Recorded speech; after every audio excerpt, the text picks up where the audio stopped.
예수님의 마지막 고별 설교에 포함된 기도에 대한 말씀을 나누겠습니다. 오늘 말씀은 요한복음 17장입니다. 요한복음 17장 9절에서 19절까지 말씀입니다.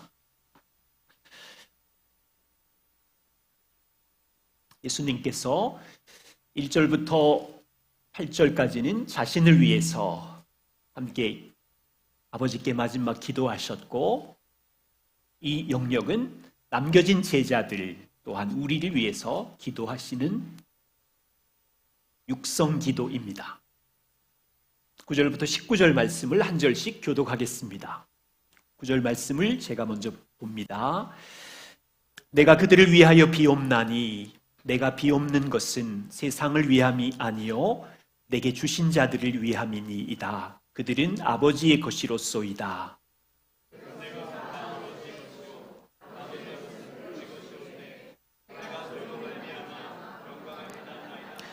나는 세상에 더 있지 아니하오나 그들은 세상에 있사옵고 나는 아버지께로 가옵나니 거룩하신 아버지여 내게 주신 아버지의 이름으로 그들을 보존하사 우리와 같이 그들도 하나가 되게 하옵소서.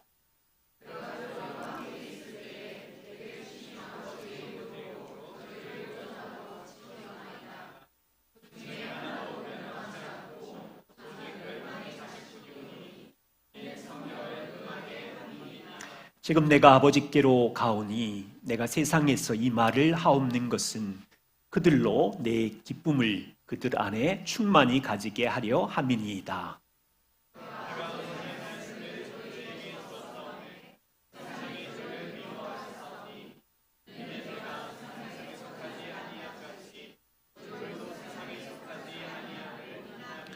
내가 비옵는 것은 그들을 세상에서 데려가시기를 위함이 아니요 다만 악에 빠지지 않게 보존하시기를 위함이니이다.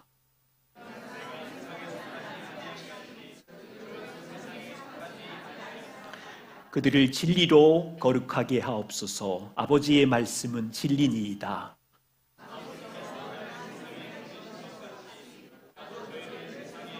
함께 봅니다. 또 그들을 위하여 내가 나를 거룩하게 하오니 이는 그들도 진리로 거룩함을 얻게 하려 함이니이다. 아멘.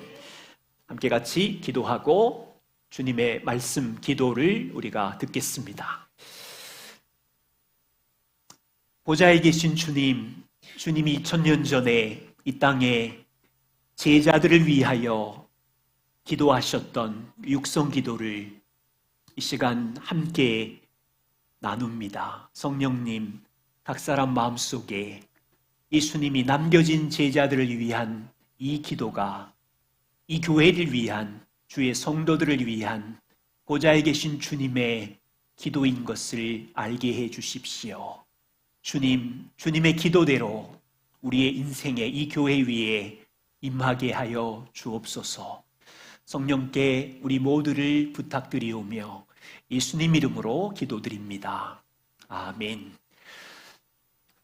카네기 멜렌 대학이라고 하는 곳에 랜디 포스라는 교수님이 계셨어요. 이 대학은 교수가 은퇴하거나 학교를 떠날 때 학생들에게 마지막 강의를, 메시지를 학생들에게 전하는 마지막 강의라는 전통이 있었어요.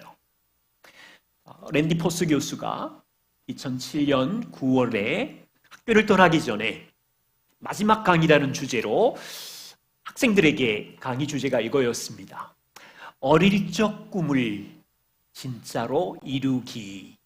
학생들에게 어릴 적 꿈을 진짜로 이루기라는 주제로 강연을 했어요. 당시 이 랜디 포스 교수는 췌장암 말기였고 시한부 인생, 얼마 남지 않는 인생을 살고 있었어요. 여러분 지금도 검색해보면 번역이 된 책인데 그 순서에 보면 이런 내용입니다. 어릴 적 꿈을 이루기 위해서 장애물을 극복하는 방법. 두 번째는 다른 사람의 꿈을 도와주는 방법. 세 번째는 인생을 값지게 사는 방법.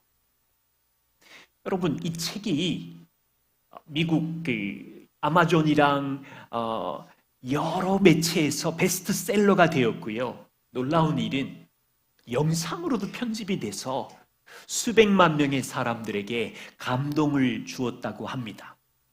사실은요, 이 강의와 영상은 마지막 학생들을 위한 것이기도 하지만 이 교수의 진짜 마음은 남겨진 새 자녀를 위해서. 여러분, 이 사진 보이죠? 남겨진 새 자녀를 위해서 나는 떠나지만 너희는 이렇게 살아라. 삶에 대한 가르침이었어요. 우리는 2달 넘게 요한복음 13장부터 16장까지 예수님의 마지막 강의 고별 설교를 들었습니다. 주님이 우리를 사랑하사,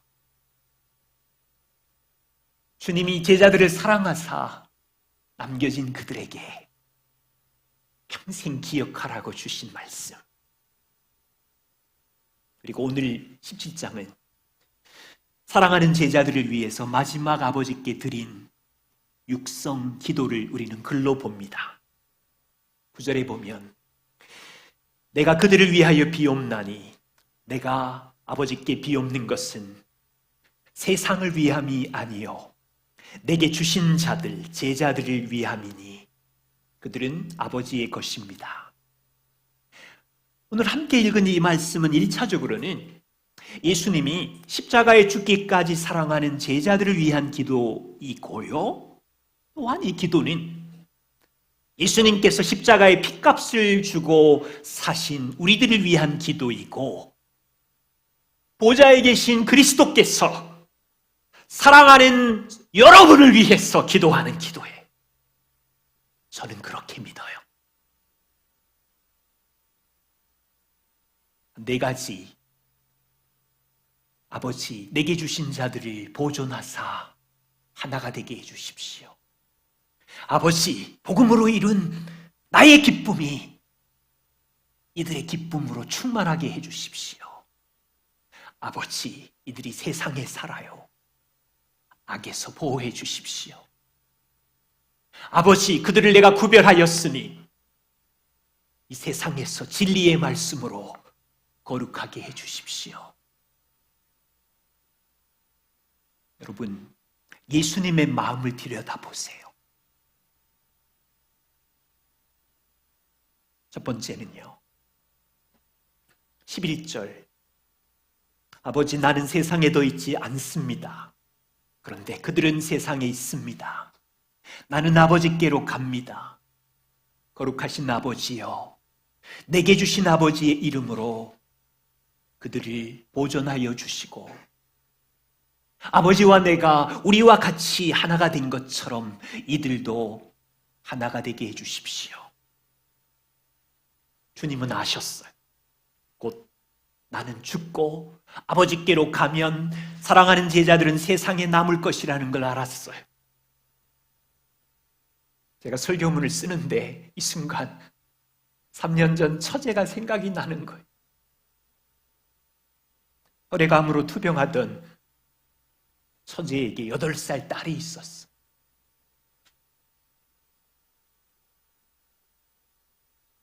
엄마는 자기 영혼은 하나님께 가지만 세상에 남겨진 딸 8살을 위해서 아버지께 얼마나 많이 기도했을까? 예수님은 세상에 남겨진 사랑하는 제자를 위해 거룩한 아버지, 당신이 사랑하던 이들 내게 주셨는데 그들이 이제 땅에 남습니다. 땅에 있을 때는 내가 아버지의 이름으로 이들을 보존하였지만 이제 저는 떠나갑니다. 아버지의 이름을 걸고 아버지의 명예를 걸고 보존해 주십시오. 예수님은 지금 제자들을 위해서 아버지, 이들이 건강하게 잘 살게 해주세요. 땅에서 형통하게 해주세요. 이런 기도가 아니라 우리와 같이 그들도 하나가 되게 해주십시오. 우리와 같이 하나님 아버지와 아들 영원전부터 하나인 것처럼 제자들도 땅에서 하나가 되도록 아버지 보호해 주십시오. 여러분, 이 기도가 왜 중요했을까요? 보세요. 1절부터 6절까지는 나를 영화롭게 해주십시오. 영원전에 누렸던 그 영광, 아버지께서 하라고 하시는 사명을 잘 감당했고, 저는 아버지 그 영광이 그리워요. 이제 죽으면 다시 아버지 보좌에 가서 당신과 누렸던 영화를 누리게 해주십시오. 아버지가 하라고 하신 일을 제가 다 행함으로 아버지를 영화롭게 해주십시오. 그러고 나서는 제자들을 위해 기도하는데, 그 첫 번째가 이들을 우리와 같이 하나로 보존해 주십시오. 왜 이게 첫 번째 기도일까요? 제가 이해하기는 요한복음 17장의 시점을 기준으로 유대 사회에서 예수님을 뭐라고 평가했어요? 어떤 사람은 능력을 행하는 엘리야 같고, 어떤 사람은 세례 요한 같은 탁월한 교사 선생 같고, 바리새인과 기득권자들은 저 갈릴리 청년은 정신 나간 것 같아, 바알세불 사탄의 무리인가 봐. 그런데 지금 함께 있는 이 제자들은 누구입니까? 예수님과 같이 3년을 같이 있는 동안 그들은 이 청년이 하나님의 아들인 것을 믿었고, 하늘의 하나님 아버지가 이 메시아, 이 청년을 세상에 보내신 아들인 것을 믿었기에 이 몇 명은 하나님의 사랑, 그리스도의 사랑을 경험한 유일한 유대 사회에 남은 복음의 첫 번째 세대인 거예요.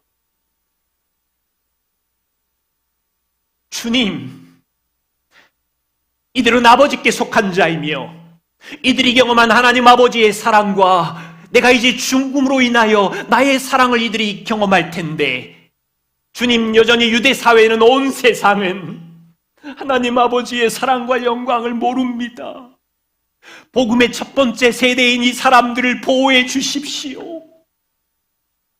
아버지와 내가 영원전부터 하나인 것처럼 땅에 있을 때 남겨진 이들도 하나가 되게 해 주십시오.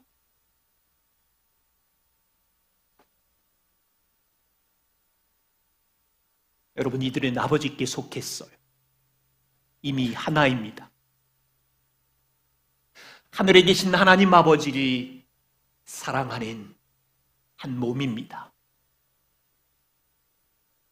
그들 앞에 있는 이 청년 예수를 메시아요, 구원자요, 인생의 주인이라고 믿는 하나입니다. 하나님 앞에 설 때까지 성령 하나님을 보내시고 각 사람 안에 성령이 있는 성령을 모신 하나입니다. 이들의 소망은 썩어 없어지는 유대 사회를 살다가 그냥 썩어지는 그림이 아니라, 내가 길이요 진리요 생명이니 내게 아버지께로 와라, 산 소망, 천국의 소망을 가진 일의 하나입니다. 그런데 현실은 어때요?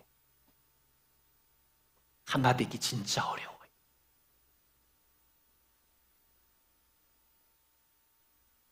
부부가 결혼 안 해서 하나 되기 쉬워요, 어려워요? 어려워 죽겠지요. 결혼식 할 때는 사랑의 언약 아래 눈이 오나 비가 오나 아프거나 건강하거나 서로 언약 아래 사랑하며 살겠습니다 했지만, 두 사람의 성격 차이, 생각 차이, 말과 행동이 달라서 하나됨이 깨어질 갈등과 위기는 날마다 순간마다 결혼의 현장에 존재하고, 제자들 보세요. 하나이지만 베드로는 다혈질이고 요한은 어떻고 성격이 다 달라가지고 왜 부인했니? 왜 배반했니? 교회라는 공동체도 십자가의 사랑으로 태어난 공동체이지만 한 하나님 아버지를 모시고 살지만 성령을 우리 안에 품지만 서로 성격이 달라서 하나 되기 어렵고 각 사람에 있는 죄 때문에 하나가 깨어지고 세상의 악한 자들이 공격하기에 교회가 하나 되는 일은 정말로 어려워요. 그런데 예수님 기도를 잘 보세요. 거룩하신 하나님, 아버지의 이름으로 이들을 보존하사 하나 되게 해주십시오.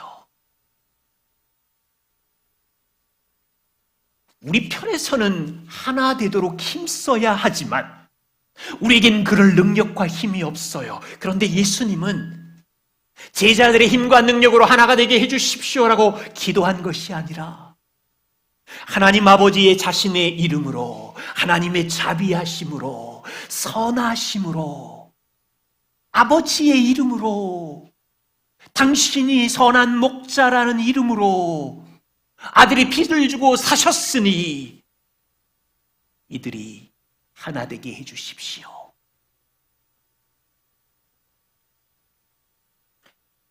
교회를 돌아봅니다.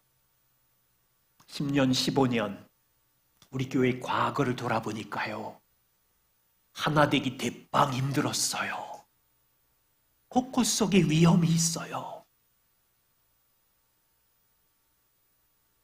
나도 약하고 성도들도 연약하고 같이 교제하다 보면 삐지고 비교하고 격려했는데 격려로 안 받아들고 그냥 비난으로 받아들이고 오만 가지 실패와 위협이 이 몸 안에 있는 것을 발견했어요. 우리는 최선을 다해서 기다리고 자비롭게 용납하지만 우리의 힘은 연약해요. 우리 편에서는 하나됨을 위해 힘쓰지만 진정한 하나됨은 보좌에 계신 주님께서 아버지의 이름을 걸고 아들의 사랑의 한 가족이기에 보좌에 계신 주님이 주님의 은혜교회가 하나 되게 해주십시오. 기도함으로 여기까지 온 거죠. 두 번째 예수님의 기도를 보십시오. 13절. 지금 내가 아버지께로 갑니다.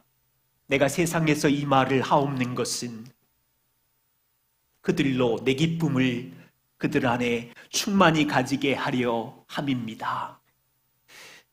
예수님은 하셨습니다. 본인이 아버지께로 가면 끝이 아니고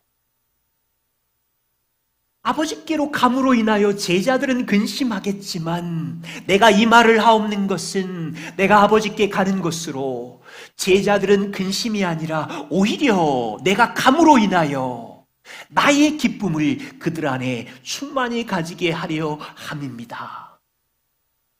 22절도 잘 보세요. 16장 22절.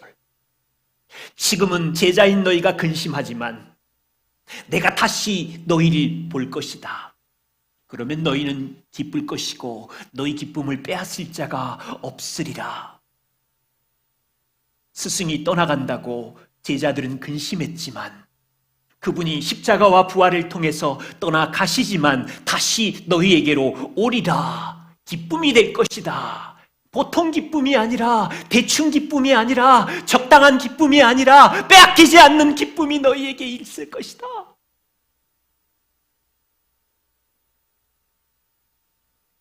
여러분, 예수님 단어를 굉장히 놀랍게 쓰지 않아요? 빼앗기지 않는 기쁨. 무슨 기쁨이에요? 그분의 십자가의 죽음과 부활로 주시는 복음의 기쁨이지요. 그분이 가셔서 주시는 거니까. 그 기쁨은 인생 사는 동안 우리의 죄가 이미 처리되었고 용서받았고 우리의 옳은 행함이 아니라 그분의 의로우심을 입었다는 빼앗기지 않는 기쁨. 죄에 대한 책임, 저주해서 해방되었고 영원한 생명을 얻었다는 빼앗기지 않는 기쁨. 너희 인생 혼자서 지혜와 머리 다 굴려가지고 사용해서 사는 것이 아니라 성령과 함께하는 기쁨.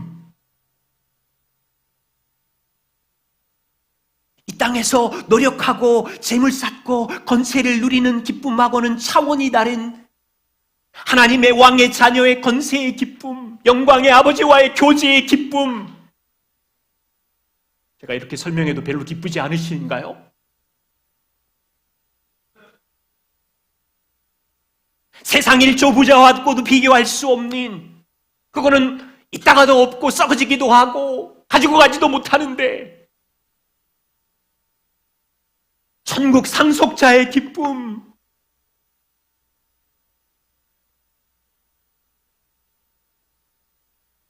보세요. 예수님은 떠나시면서 하나님 아들의 죽으심과 부활로 빼앗기지 않는 기쁨, 충만한 기쁨을 주신다고 했는데, 세상에 사는 우리는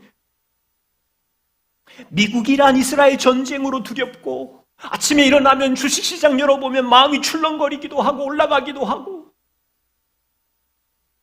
기름값 올라갔다 내렸다 뭐. 대체 빼앗기지 않는 기쁨은 어디 가고?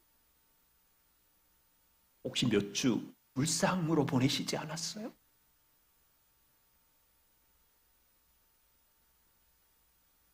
일반 사람들은요, 자기가 설정해 놓은 기쁨이 있는 것 같아요. 제가 고향 부모님 80이 넘는 아버지 어머님께 전화를 드리면 그 짧은 4, 5분 동안 두 분이 늘 하시는 말씀이 있어요. 아들아, 건강밖에 없어. 건강해야 돼. 오늘 아프지 않고 건강한 기쁨. 내 뜻대로 자녀들이 순종하는 기쁨. 우리 학생들은 내가 목표로 하는 영어 수학의 성적이 올라가는 기쁨. 잠자고 일어나면 내가 선택한 주식이 올라간 기쁨. 스트레스 쌓이면 술 한잔 하는 걸로 푸는 즐거움. 고된 일을 하다가 즐거움. 내가 좋아하는 스포츠 야구팀, 축구팀이 이길 때의 희열. 엄청난 스트레스를 받고 잠깐의 유튜브 좋아하는 채널을 보는 행복. 어떤 분은 그런 얘기 하세요. 아니 하나님, 내가 큰 기쁨을 원하는 것도 아니고 조그만한 즐거움을 원했는데 왜 안 주시는 거예요? 쫀쫀하게. 큰 것도 아닌데. 여러분, 질문이 있어요. 우리가 설정한 기쁨을 얼마나 자주 누리세요?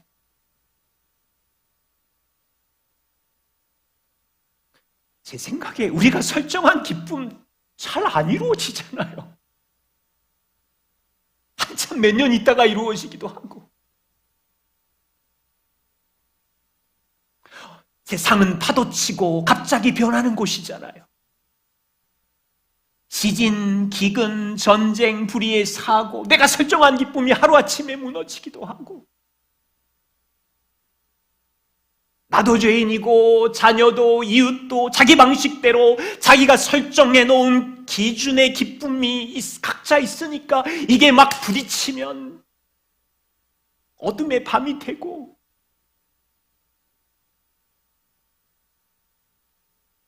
내가 설정한 기쁨을 누리는 일은 정말 쉽지 않고 너무 변덕쟁이 같고 계속 빼앗기는 기쁨 같고, 예수님이 지금 제자들에게 우리가 설정한 기쁨이 충만하기를 기도한 것이 아니지. 예수님께서 우리에게 주고 싶은 기쁨은 환경에 따라 변하는 기쁨이거나 해변의 모래처럼 파도가 치면 쓱 없어져 버리는, 잠깐 있다가 사라지는 변덕스러운 기쁨이 충만하기를 위하여 기도하신 것이 아니라고요. 우리의 힘과 노력으로 성취하는 일시적인 기쁨이 아니라, 내가 아버지께로 가니 십자가의 죽음과 부활로 이루신 세상 사람이 갖지 않는, 빼앗기지 않는 기쁨을 주겠다고 하시는데, 이 말이 맞으면 기독교는 기쁨의 종교예요. 우리는 예수님을 믿고 구원을 얻고 천국 갈 때까지 땅에서 울며 버티다가 천국 가서 기쁨을 이 땅에서는 없는 그런 종교가 아니라고요. 성도는요, 구원을 받았어요. 내 안에 계신 성령님과 동행하지만 땅은 전쟁과 기근과 재난, 갑작스러운 사망의 골짜기들이 엄습해도, 물론 감정은 힘들겠지만 이 빼앗길 수 없는 복음이 주신 기쁨을 누릴 권리가 성도에게 충분히 있다고요. 우리가 못 챙겨 먹어서 그렇지.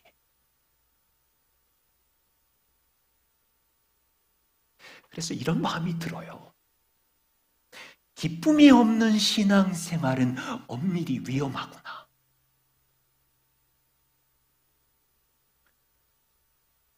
저도 이번 주 분주했어요. 마티 가정 세미나 해야지, 누가 결혼한다 그러지, 마음의 여유는 없고 화수목 잠도 설치고, 목요일쯤 되니까 마음에 기쁨이 메말라지는 걸 본 거예요. 금요일날 아침에 아내에게 선포했어요. 내가 지금 무슨 일을 하고 있는데 기쁘지 아니한가? 만일 부모인 여러분 얼굴에 기쁨이 슬슬 사라지고, 그 사라진 기쁨이 일주일 몇 달이 가면 자녀들은 생각할 거예요. 아, 예수 믿어도 별로 행복하지 않구나. 엄마 아빠 얼굴을 보니까 예수님도 별로 소용이 없나 보네. 성도들 안에 직장이든 일상에서 기쁨이 사라지면 믿지 않는 자들이 생각할 때, 아, 예수님 믿어도 매력이 없네. 기쁘지 않나 봐. 울상인가 봐. 요한복음 17장 14절에 예수님께서 내가 아버지의 말씀을 그들에게 주었사오매, 기뻐야 되잖아요. 근데 그 다음 말을 보세요. 세상이 그들을 미워하였사오니. 예수님은 세상을 아셨어요. 제자들에게 가장 행복한 아버지의 말씀을 주었지만 세상 사람이 제자들을 미워한다는 걸 알았어요. 예수님은 제자들이 아버지의 말씀을 가지고 살아가면 형통하고 박수를 받고 인정을 받는다고 말한 게 아니라,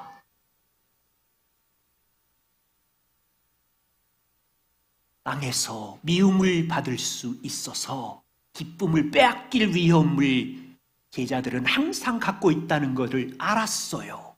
그런데 그걸로 기뻐하는 게 아니라 그분이 복음으로 주신 기쁨을 소유하면 충만할 것이다.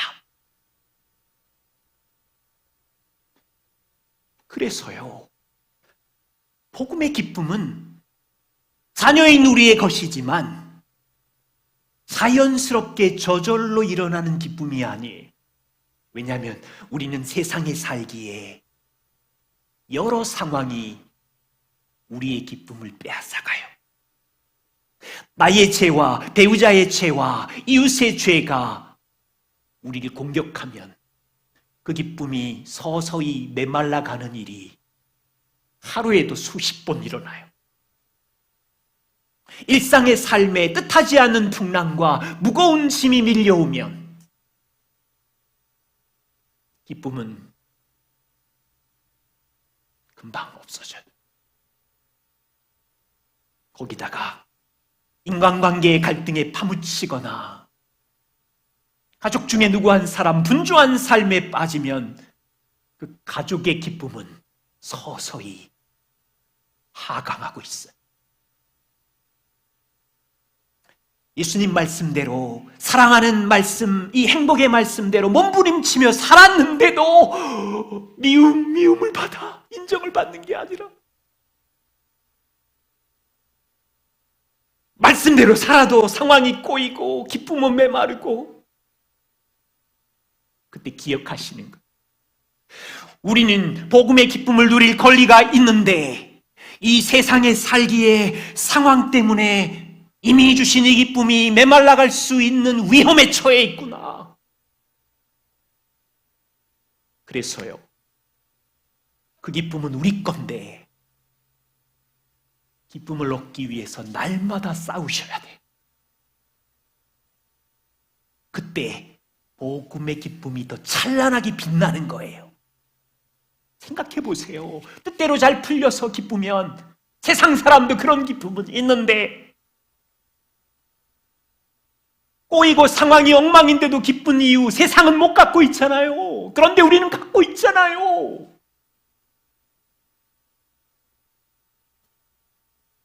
매일마다 죄책감은 사실이지만 용서받은 것도 사실이기에 빼앗기지 않는 기쁨을 붙잡을 수 있죠. 인생 밀려오는 짐, 상황도 사실이지만 우리의 무거운 짐을 지시는 예수님도 사실이니까 던지고, 폭풍 상황 같은 줄다리기는 계속되는 건 사실이지만 인생의 핸들을 붙들고 있는 아버지가 계시다는 것을 붙들고 기뻐하는 것도 사실이잖아요. 여러분, 인간의 본성이요, 자기가 설정한 기쁨을 얻기 위해서 얼마나 싸우는지 보세요. 제가 남자일 때 쉬고 싶은 8시간 일했으니까 집에 가서 1시간 쉴 권리가 있잖아요. 이걸 못 얻으면 내 감정이 싸워요. 아내랑 부딪히고 짜증이 몰려오고, 왜? 내가 설정한 기쁨을 얻으려고 짜증이 몰려오는 거예요. 맛집 여행 안 가면 그 즐거움을 못 누렸으니까 막 짜증이 몰려오잖아요. 내가 설정한 기쁨을 얻으려고 몸부림치는 싸움, 그게 우리의 육신의 본성이라고요. 우리는 성령의 사람이지요. 그리스도께서 이루신 그 기쁨을 위하여 싸우는 거예요. 세 번째, 주님의 기도를 보십시오. 15절. 아버지, 내가 비옵는 것은 그들을 세상에서 데려가시기를 위함이 아니요 다만 악에 빠지지 않게 보존하시기를 위함이니이다. 참 놀라워요. 예수님은 제자들이 세상 밖으로 안전한 곳으로, 아무 위험이 없는 곳으로 데려갈 뜻이 전혀 없어요. 세상 안에 두셨어요. 제자들을 오히려 세상에 머물게 하셔서 힘든 그 절박한 정글 속에 두셔서 하고 싶은 일이 있어요. 제자들을 통하여 세상의 거룩한 일, 하나님의 사랑, 복음의 빛을 전하기를 원하셨어요. 그런데 다만 세상이 악하기 때문에 이 제자들이 악에 빠지지 않도록 보존해 주시기를 기도하고 있어요. 요한복음에는 세상이라는 단어가 정말 자주 등장해요. 그래서 여러분이 꼭 기억하셔야 돼요. 세상이 뭔가. 하나님은 세상을 사랑하시지만 그 세상의 시스템이 하나님을 거절하고 있고 하나님께 속한 백성들이 반대하는 세력, 철학, 시스템, 문화가 세상이라는 걸 기억해야 돼. 또 이렇게 생각할 수 있어요. 우리가 교회 안에 있으면 그럼 세상 밖에 있는 거네? 이 또한 조심해야 돼요. 왜냐하면 교회 안에 있어도 세상적으로 살 수 있어요. 예를 들면 제가 목사로 여러분을 섬길 때 이 교회를 개인적인 야망을 쌓고 이 교회를 생계의 수단, 돈벌이로 목회하고 성공시키려고 한다면 지극히 세상적이에요. 만일 그리스도인인데 판사나 변호사로 일해요. 그런데 안으로 들어가 보면 그 법을 이용해서 가난한 자와 약자를 괴롭히고 돈벌이로 뇌물을 받고 지극히 그리스도인이라는 이름을 가졌지만 세상적이고 악에 빠진 거죠. 어떤 사람이 생선 가게를 하면서 그리스도인인데 오는 손님들이 자기 저울추로 무게를 조정하고 원산지를 고치고 세상적인 거죠. 우리는 이 위험에 있어요. 교회 안에 있지만 하나님을 사랑한다고 말씀 안에서 자랑하고 찬양하지만 우리의 성도의 삶이 세상을 닮아 세속적이 될 수 있고 빨리 돈 벌려고 편법을 쓰기도 하고 속인다면 세상적일 수 있겠죠. 주님은 그들을 위하여 기도하는 거예요. 악에 빠지지 않도록 보존해 주십시오. 감동적인 지점이 있어요. 9절과 10절. 주님, 그들은 아버지의 것입니다. 내 것은 다 아버지의 것인데 그들은 내 것이고 아버지의 것입니다. 그들이 세상에서 넘어질지라도 악에 빠지지 않도록 다시 이렇게 세워주십시오. 우리 3월달 공동체 말씀 묵상 기도하셨지요. 고린도 교회와 갈라디아 교회 살펴보셨을 텐데 고린도 교회는 고린도전서 후서가 쓰여질 때 예수님이 부활하시고 한 20년 정도 지났을 때 고린도 도시는 뉴욕 도시처럼 굉장히 세속화된 도시에 복음을 믿는 그리스도인들 무리가 교회가 세워졌어요. 고린도 교회 안에는 5만 가지 죄들이 다 들썩거렸어요. 분리시키고 바울파, 예수파, 아볼로파, 베드로파 그들 안에 은사로 자랑하고 내가 더 세 자랑하고 바울은 사도도 아니야. 너무 약하잖아. 교인들 중에 성적인 죄가 있어가지고 소란이 일어나고 복음을 믿는 그들 그리스도의 것이 되었지만 여전히 그들 안에 마음의 죄와 세상의 죄가 뒤죽박죽이 돼가지고 갈라디아 교회를 보세요. 복음으로 성령으로 시작한 교회지만 교회 안에 행위로 구원을 얻는다는 거짓 교사들이 성도들의 마음을 훔치고 있는 거 보이세요? 예수님의 부활 이후 복음을 믿는 초기 제자들 교회 내부 안에 악이 들어왔어요. 세상에 악이 들어와서 성도들을 유혹하고 공격해요. 어떻게 그들이 견뎠을까요?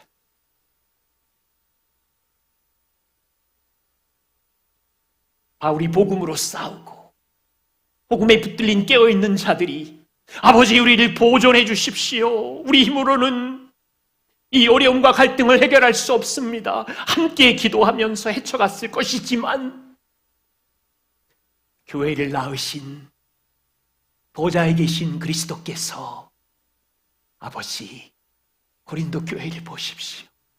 갈라디아 교회를 보십시오. 악에서 그들을 건져주십시오. 이 교회를 생각해 보는 거예요. 우리가 감당할 수 없는 출렁거리는 파도와 골짜기를 지날 때 하나님 우리 힘으로는 해결할 수가 없네요. 우리도 기도하고 우리가 할 수 있는 최선으로 만나고 교제하지만 보좌에 계신 그리스도께서 아버지, 내 피로 낳은 자녀들 이들을 도와주십시오. 보호해 주십시오. 악에서 건져 주십시오. 그들은 내가 내 피로 산 성령의 전인 줄 아시지 않습니까? 그들의 몸으로 하나님께 영광을 돌리게 해 주십시오. 네 번째 예수님의 기도를 보십시오. 16절과 17절.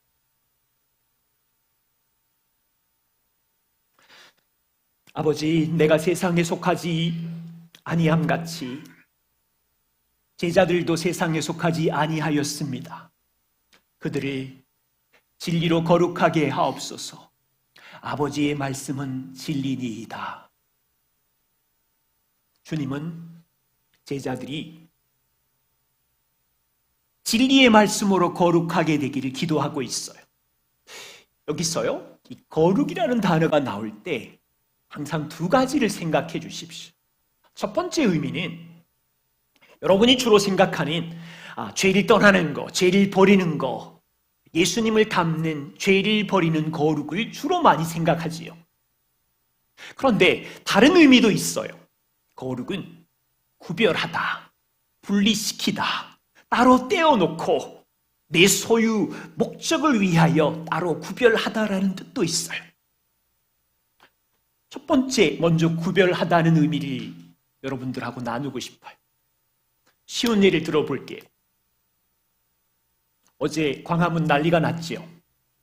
BTS, 방탄소년단 3년 9개월 만에 7명의 멤버들이 완전체로 모였다고 해서 한국만 난리가 난 게 아니라 세상의 아미들이 다 모여가지고 거기에 26만인가 모였대요. 벌써 웃는 친구들이 있네. BTS 얘기만 하니까. 만일에 설정을 해봅시다. 오늘 여기 찬양했죠. 강문희 형제님, 정연우 형제님, 반준원 이성경 자매님 등등 이 찬양팀이 예배를 할 때 BTS 방탄 7명이 여기 다 왔어요. RM, 진, 슈가, 제이홉, 지민, V, 정국이 다 와가지고 같이 찬양을 해요. 좋겠죠? 여기에 구별이 생기는 거예요. 일단 사람들이 볼 때 에이 저거는 있지. 보통 사람 찬양대랑 세계 최강 그룹의 노래 아이돌 그룹이랑 이 엄청난 구별이 있죠. 완전히 다른 구별이 존재하죠. 보세요. 하나님이 거룩하다라고 말할 때 그분은 죄가 없다는 의미의 거룩도 있지만 하나님의 존재와 속성에 있어서는 피조물 인간과 탁월하게 구별된다, 분리된다는 의미도 있는 거예요. 16절을 보십시오. 예수님께서 내가 세상에 속하지 아니함같이 복음을 믿는 너희도 세상에 속하지 아니하였도다. 예수님은 세상에 속하지 않았지요. 차원이 다른 하늘 소속이기에 거룩한 분, 구별된 분이지요. 그처럼 제자들도 세상에 속하지 아니하였다고 해요. 왜요? 어떻게 구별됩니까? 이 제자들은 하늘아버지의 사랑과 아들의 사랑을 경험하고 영생을 얻었잖아요. 하나님의 자녀로 거룩하게 구별된 거예요. 땅에 살고 있지만 그들은 여기가 종착지가 아니라 나그네이고 하늘아버지 소속이고 천국에 들어갈 자녀들이기 때문에 세상에 살지만 세상에 속하지 않았어요. 세상 사람과 구별된 거룩한 사람들이죠. 유대 사회는 세상은 절대자 하나님을 부인합니다. 아들 예수 그리스도를 이상하게 비난합니다. 제자들은 세상에 있지만 창조자 하나님, 통치자 하나님을 믿었고 아들을 믿었습니다. 그러자 아들의 십자가의 피로 죽으심으로 제사함을 받았고 의롭게 되었습니다. 그들은 세상에 속하지 않고 하나님의 소속으로 구별된 거룩한, 여러분, 이 구별의 차이를 많이 묵상해 보세요. 똑같이 인생을 사는 것 같은데 우리 눈에는 외모와 재산과 직업의 종류가 보이는 그 정도의 구별인데 하나님이 보실 때의 구별은 차원이 달라요. 거룩의 두 번째 의미입니다. 17절. 아버지, 그들을 진리로 거룩하게 해주십시오. 진리의 말씀에 순종해서 거룩하기를 기도하고 있어요. 이렇게 설명해 볼게요. 구약의 이스라엘은 애굽의 노예였습니다. 갑은 누구예요? 애굽, 그 온 세상의 강대국 애굽이야말로 갑이고 위대한 나라고 애굽의 유명한 자들, 똑똑한 자들, 군인들, 권력자들을 선택해서 하나님은 거룩한 백성을 삼아서 열방을 제자화하면 될 텐데 하나님이 선택한 사람은 애굽의 노예를 구별하여 하나님의 영광을 위하여 이스라엘을 거룩하게 했다고요. 이제 노예 이스라엘은 하나님의 진리의 말씀으로 율법으로 순종해서 하나님을 닮아 거룩한 삶을 살아서 열방을 제자화하는 거죠. 자, 유대 사회로 돌아와 보세요. 예수님은 유대 사회의 똑똑한 바리새인들, 대제사장, 능력 있는 부자들을 구별하여 선택한 것이 아니라 저 갈릴리의 뜨내기들, 어촌 사람들, 베드로, 야고보, 요한, 도시에서 비난받는 세리 마태, 동네에서 손가락질하는 미천한 여인들, 죄인들을 구별하여 하나님의 영광을 위하여 거룩하게 하셨어요. 그리고 이제 하나님 안에 들어와 진리의 말씀으로 순종해서 이들이 아버지를 닮도록 기도하고 있는 거예요. 하나님께서는 BTS 음악의 천재들을 불러 이 교회에 찬양팀을 세워서 영광을 받으시고 싶으신 게 아니라 강문희, 박영길, 정현우,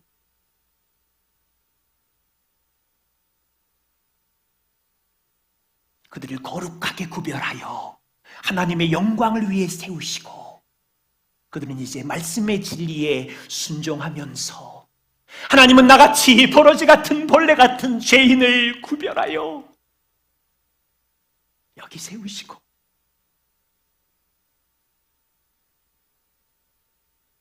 예를 들어서 조명 밝기를 조절하는 방에 있다고 생각해 보세요. 여러분 그 스위치 같은 거 알죠? 이렇게 스위치를 돌리면 조명이 굉장히 0에서 한 5, 10 올라가고 다 틀면 100까지 오는 그 방에 있다고 생각해 보세요.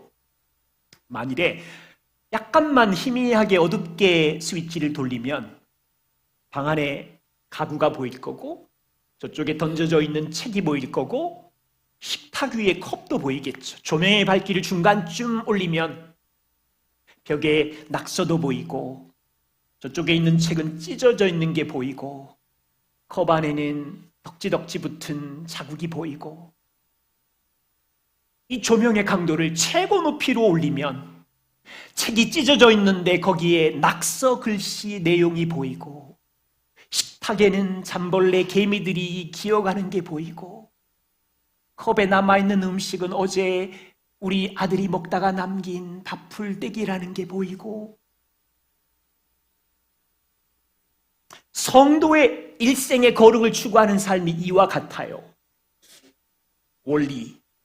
처음 신앙생활을 할 때는 나같이 윤리적이고 도덕적인 좋은 사람이 어딨어? 속이지도 않고 다른 사람에게 피해를 주지 않고 나 정도는 누구 때리지도 않는 좋은 사람, 법 없이도 사는 사람, 그렇게 신앙생활을 하지요. 그런데요, 하나님의 말씀에 진리의 빛이 우리 마음에 스위치를 올리는 것처럼 이렇게 비추기 시작하면 내가 알지 못하는 죄가 곳곳 속에 보여요. 말씀의 진리의 빛이 강하게 비출수록 마음구석에 숨겨놓은 자기의의 교만이 보이고 사람을 원망하고 정죄하는 죄가 보이고 이렇게 많은 은혜를 받았는데도 감사하지 않고 불평만 하는 죄가 보이고 어떤 갈등에 부딪히면 변명하는 습관적인 거짓말의 죄가 보이고 5만 가지 죄들이 숨겨놓은 내 안에 덕지덕지 붙어 있지만 그게 건강한 거라고요. 진리의 말씀의 빛이 비추면 죽을 것 같아요. 그게 건강한 거라고요. 우리가 겸손하기만 하면 그 죄를 위하여 주님이 죽으셨음을 기억하고 복음을 선포하고 그 진리의 빛 안에 자유를 누리고, 그런데 자존심이 있어서 겸손하지 않죠. 버티지요. 거룩은요, 이미 우리는 하나님의 영광을 위하여 구별된 거룩해진 자인데 일생에 주께서 우리를 예수 그리스도의 신부로 삼아야 되니까 이 붙어있는 죄의 구석구석을 관찰해서 진리의 빛으로 녹아내리고 이미 그건 끝난 거 아니? 내가 너를 빚으시는 거야. 가지치기 하는 거야. 걱정하지 마. 겸손하게 내게 나오기만 해. 죄를 고백해. 내가 끝냈어. 너를 사랑해. 너를 흠없고 점없는 신부로 만들려고 그러는 거야.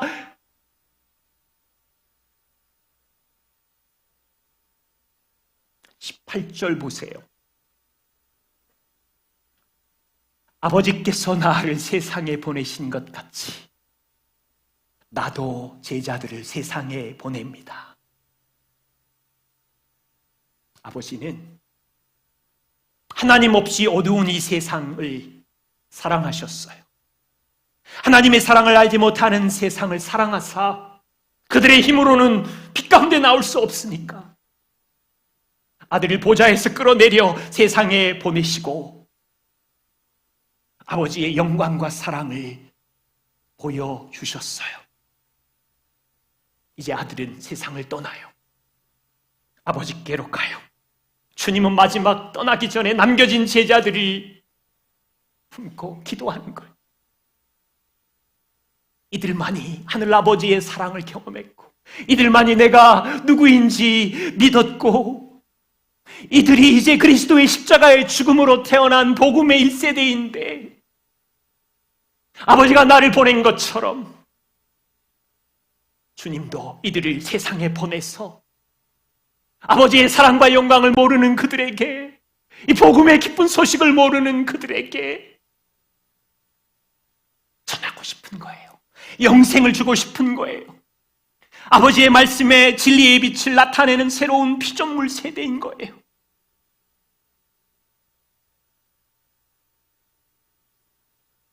이 기도는 제자들을 향한 주님의 기도이지만 하늘 보좌에 계신 예수님께서 이 기도는 주님의 은혜교회 성도를 위해서, 여러분을 위해서 하는 기도입니다. 아버지, 주님의 은혜교회는 세상에서 복음을 경험한 세대입니다. 아버지의 사랑, 나의 사랑의 영광을 보았사오니 이 교회를 보존하사 아버지와 내가 하나가 된 것 같이 이들도 하나가 되게 해주십시오. 아버지, 이 교회가 세상의 기쁨이 아니라 빼앗길 수 없는 나의 기쁨으로 충만하게 해주십시오. 아버지, 여기 성도들을 세상의 악에서 보존하여 주옵소서. 아버지, 이들을 나의 십자가와 부활로 구별하여 거룩하게 하였사오니 날마다 진리의 말씀으로 일생 동안 거룩하게 해주십시오. 기도하겠습니다.